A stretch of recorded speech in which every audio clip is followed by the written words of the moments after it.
The Ghostly Hand of Spital House. George Alderson owned the English inn called Spital House some 200 years ago. It perched high on Stainmoor in Yorkshire's North Riding.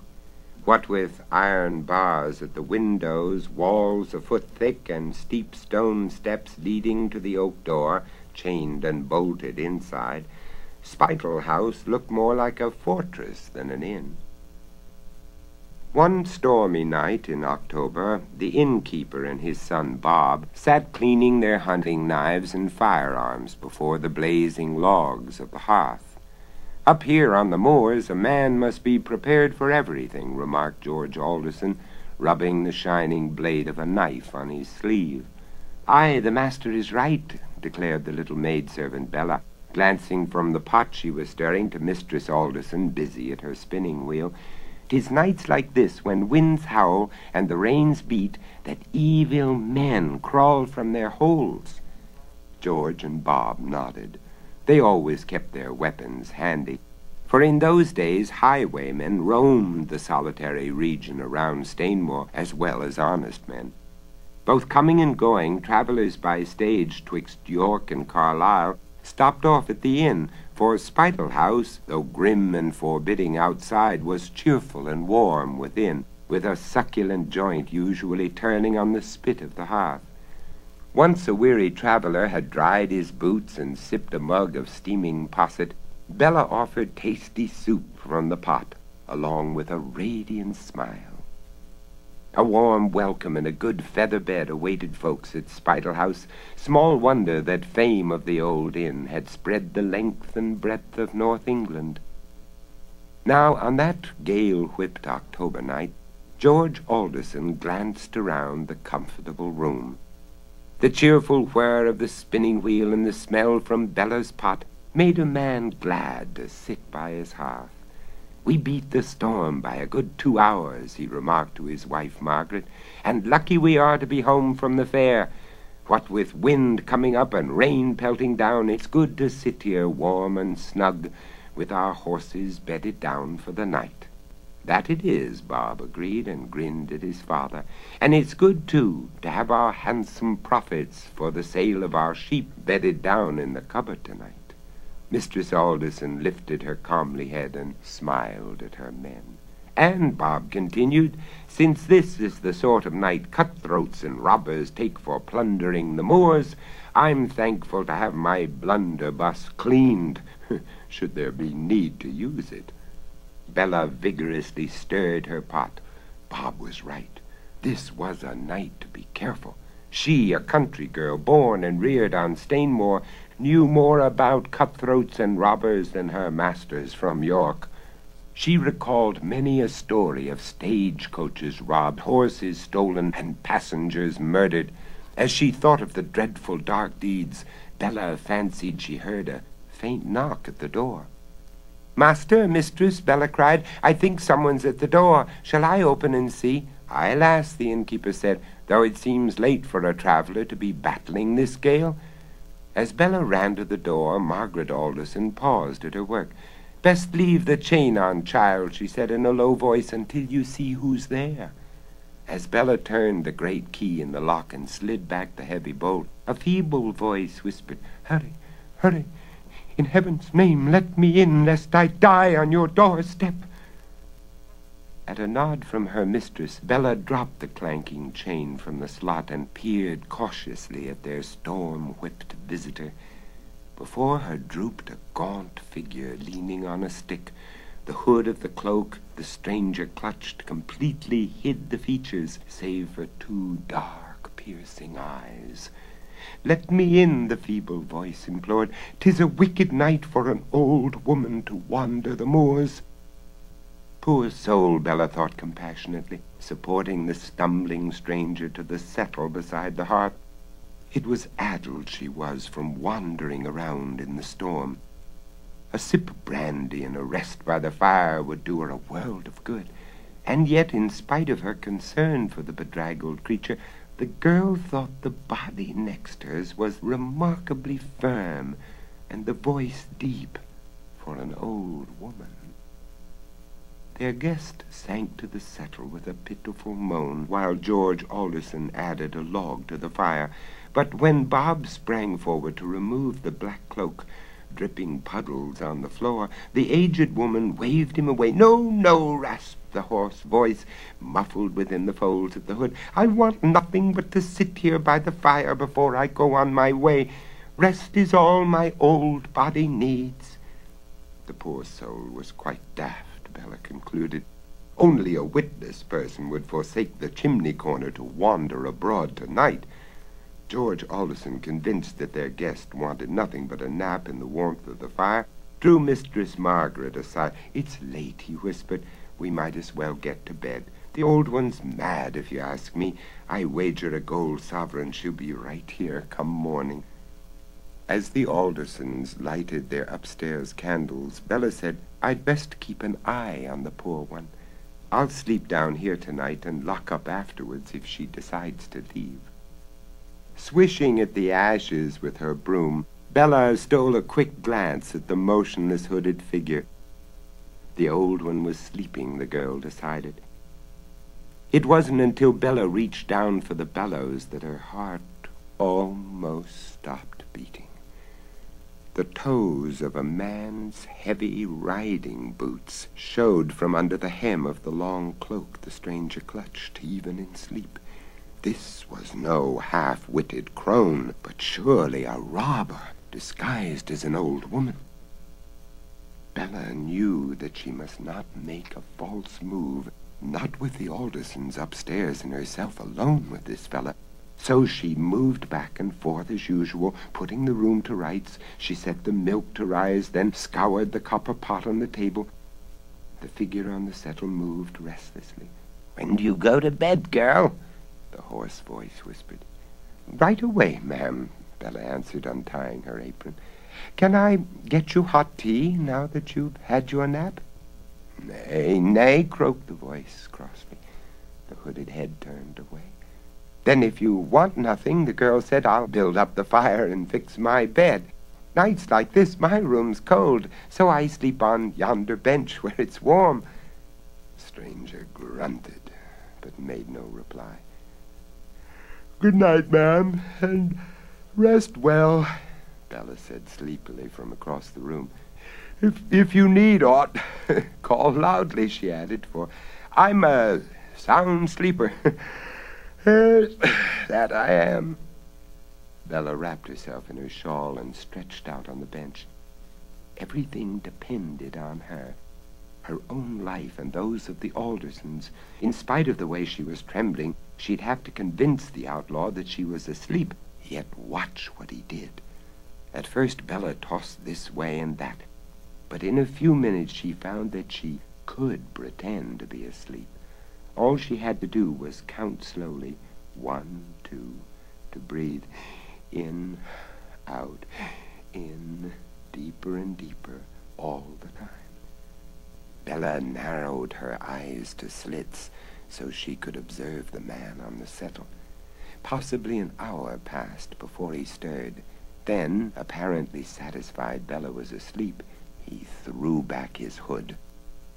By the flickering firelight she saw a long, pale face with thin, cruel lips and eyes that glittered craftily.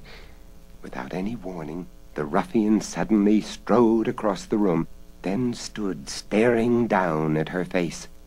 If she betrayed herself now by so much as twitching an eyelid, he'd murder them all, forcing herself to repeat over and over, in, out, out, in. Bella found she could still pretend sleep. Only when convinced that the girl on the bench was asleep did the cutthroat return to the fire. There, from the folds of his cloak, Bella saw him draw forth an object so fearsome she had to stifle a scream in her throat. Her flesh crept with horror, for the awful shrunken thing the outlaw took from his garment and set on the table not far from the copper pot was old and withered, brown as earth from a newly dug grave. It was the severed hand of a man long dead. If the scoundrel had seen Bella's face at that moment, he'd have killed her at once. But fortunately his back was toward her as he bent to light a candle by the fire. When he turned about, Bella managed to breathe more heavily than before. Glancing sharply at her face, the man thrust the candle into the half-open palm of the hand and began to chant what sounded like a magic spell.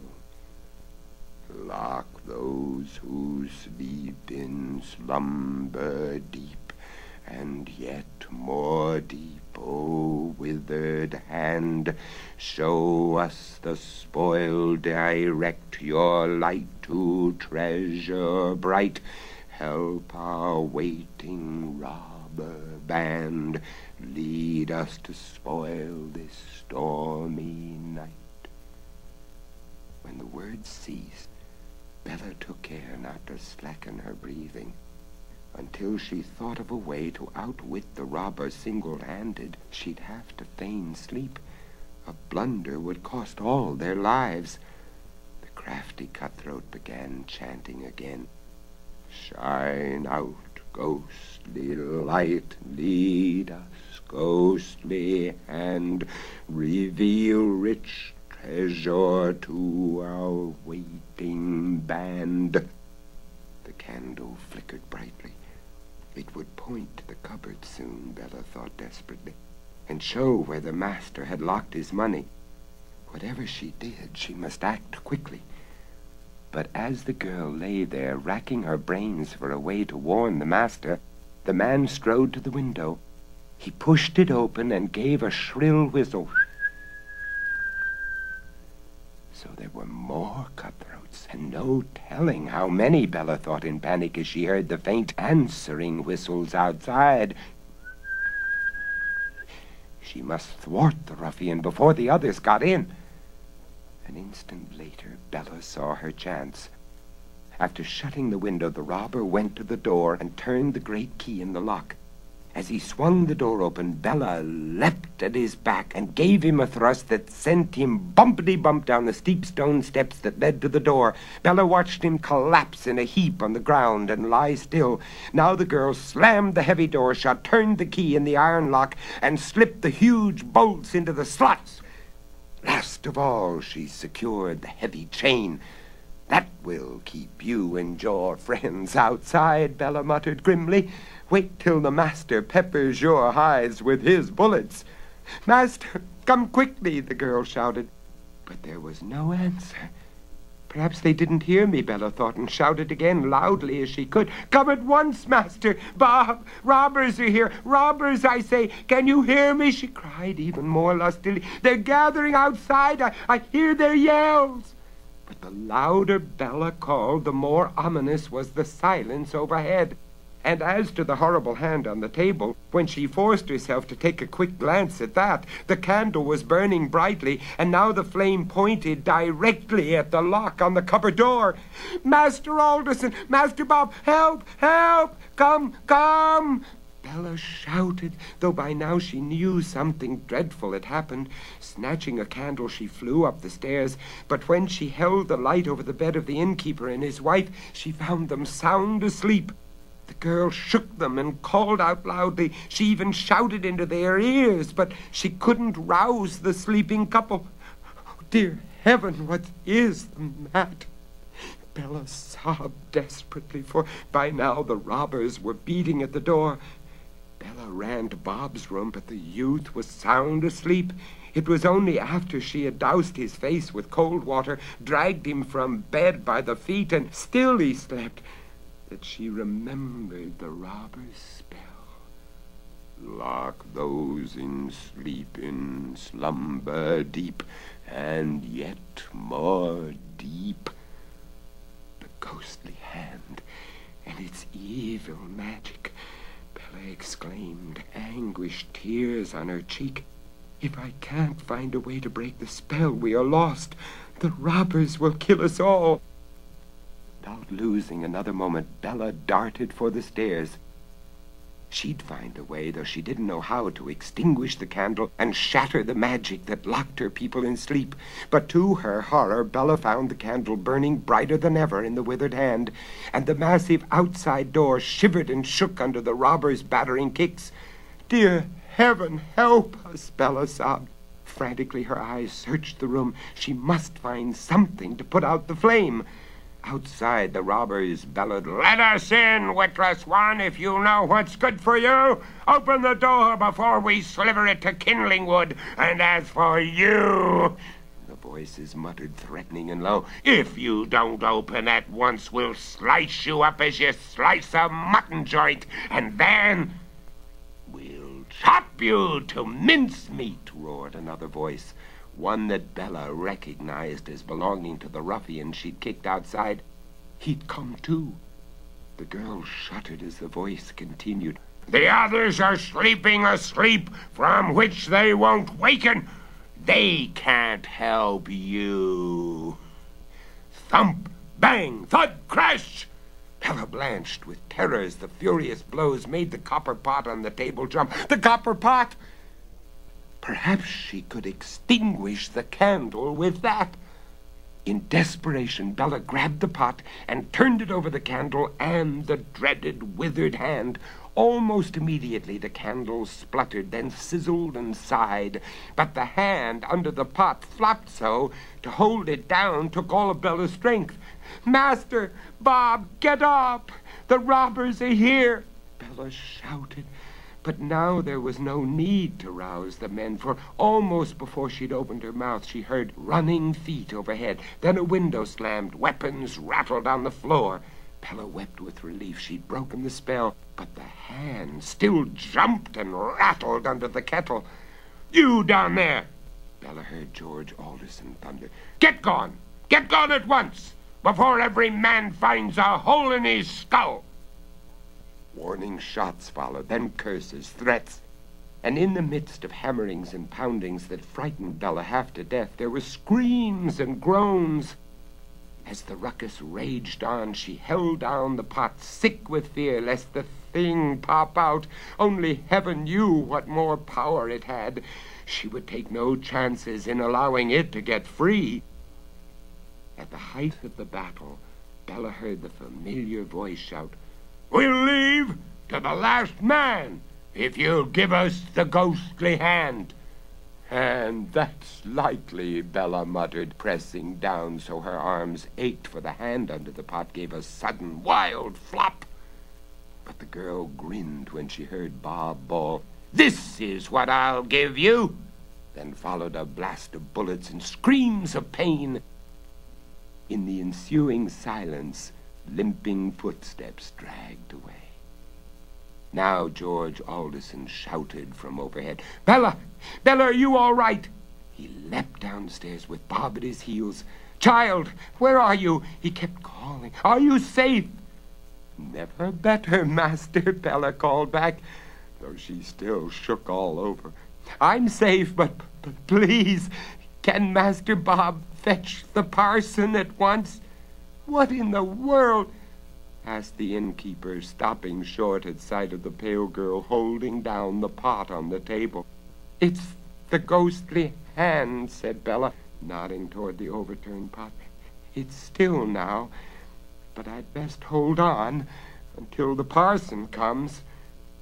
With the Aldersons about her, Bella related the terrible events of the night. She told of the dreadful things she held captive, of the robber's spell and the burning candle. "We'd all be murdered but for you," said Mistress Alderson, embracing the girl. And to show how much he thought of Bella's courage, George Alderson gave her a handsome reward from the store in the cupboard. "It's your part of the treasure you saved for us," he said warmly. When the parson came and learned what Bella had done, he called her the bravest lass on the moors. "Folks hereabouts won't forget your loyalty and courage," he said. After he'd carried away the ghostly hand, he committed the wretched thing to God's care, with prayers of remembrance for the man to whom it belonged. And once the parson laid the severed member to rest in holy ground, people say, no one saw the ghostly hand again. To this day, Spital House stands high on Stainmore. On cold nights in October, winds still tear at the ancient tiles on the roof, rain rattles the window panes. Yet since Bella routed the highwaymen close to 200 years ago, there's never been a robber bold enough to steal treasure from the cupboard of the old hostelry.